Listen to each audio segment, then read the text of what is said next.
अगर इस माइंडसेट के साथ आएंगे तो कभी भी ये एग्ज़ाम क्लियर नहीं होगा, चाहे आप फिर कितनी भी कोचिंग क्लासेस ले लें या फिर आप कितनी भी अटेम्प्ट्स पाकिस्तान लें। में हर साल हजारों एस्पिरेंट्स जुडिशरी का एग्जाम देते हैं, लेकिन उनमें से मैक्सिमम 8 या 10 लोग ही इस एग्जाम को क्रैक कर पाते हैं। ऐसा नहीं कि ये लोग कुछ एक्स्ट्रा ऑर्डिनरी करते हैं या फिर ये 24 घंटे स्टडी करते हैं, बल्कि ये लोग उन छोटी छोटी चीज़ों पे भी काम करते हैं जो बाकी लोग इग्नोर कर देते हैं। और यही चीज़ आगे जाके एग्जाम में बहुत बड़ा डिफरेंस क्रिएट करती है। तो मैं हूँ खदीजा वलायत एडवोकेट और आप देख रहे हैं मेरा YouTube channel the legal exams.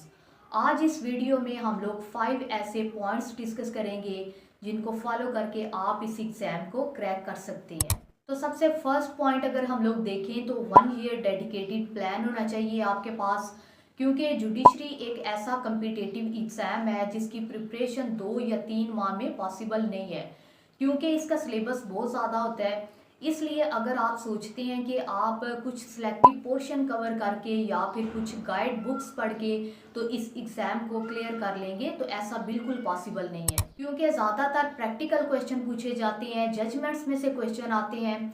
तो अगर आपने प्रॉपर टाइम दिया होगा अपनी प्रिपरेशन को, आपने बियर एक्ट पे आपकी कमांड होगी, आपने लेटेस्ट जजमेंट्स पढ़ी होंगी, तो तभी आप इस एग्ज़ाम को क्लियर कर पाएंगे। तो ज़्यादातर स्टूडेंट्स यही सोचते हैं कि जब जुडिशरी की सीट्स अनाउंस की जाएंगी तो तब वो अपनी प्रिपरेशन स्टार्ट करेंगे।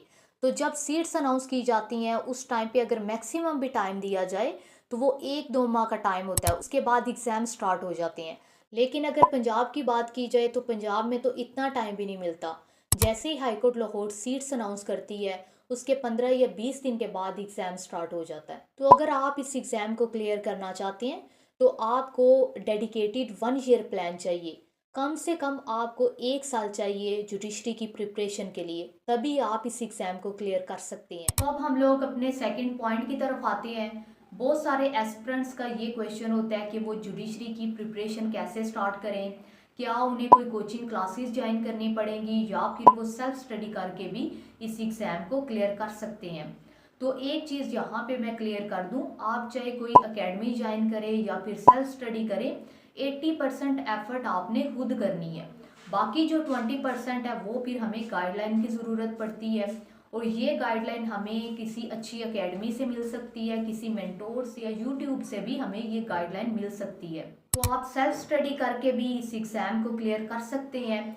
यूट्यूब पे ही आपको बहुत से ऐसे अच्छे चैनल्स मिल जाएंगे जहाँ पे जुडिशरी के हर सब्जेक्ट से रिलेटेड आपको लेक्चर्स मिल जाएंगे। तो आप कोई एकेडमी ज्वाइन किए बगैर भी इस एग्ज़ाम की प्रिपरेशन कर सकते हैं।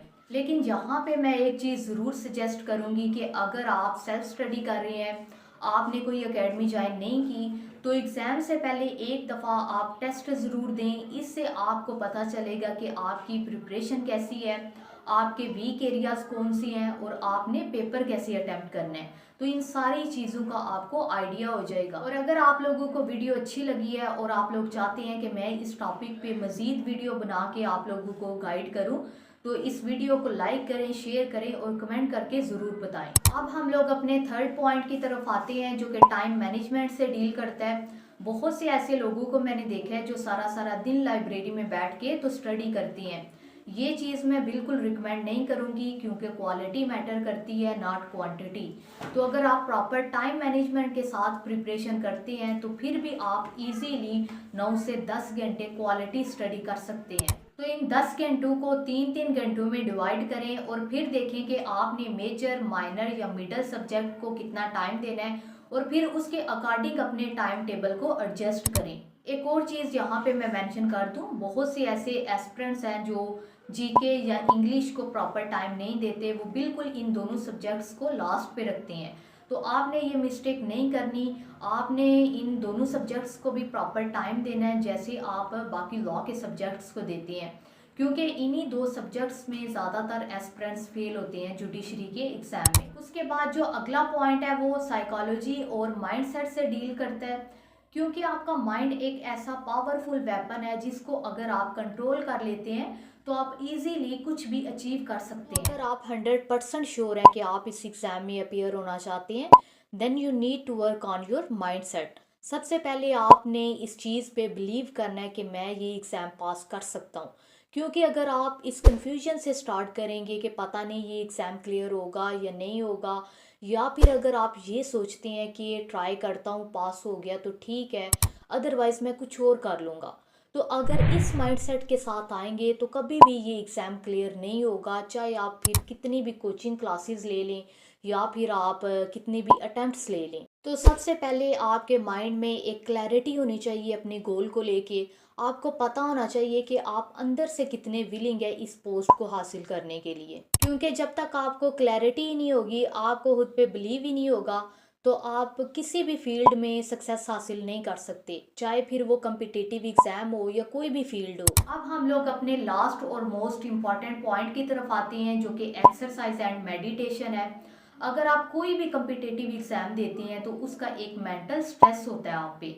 तो अगर आप साथ एक्सरसाइज कर रहे हैं या फिर मेडिटेशन कर रहे हैं तो उससे आप फोकस्ड होकर स्टडी करेंगे, आपका स्ट्रेस रिलीज होगा। तो जब आपकी हेल्थ ठीक होगी तो रिजल्ट्स भी अच्छे आएंगे। तो ये 5 पॉइंट्स थे। आई होप आप लोगों को ये लेक्चर पसंद आया। Thank you so much.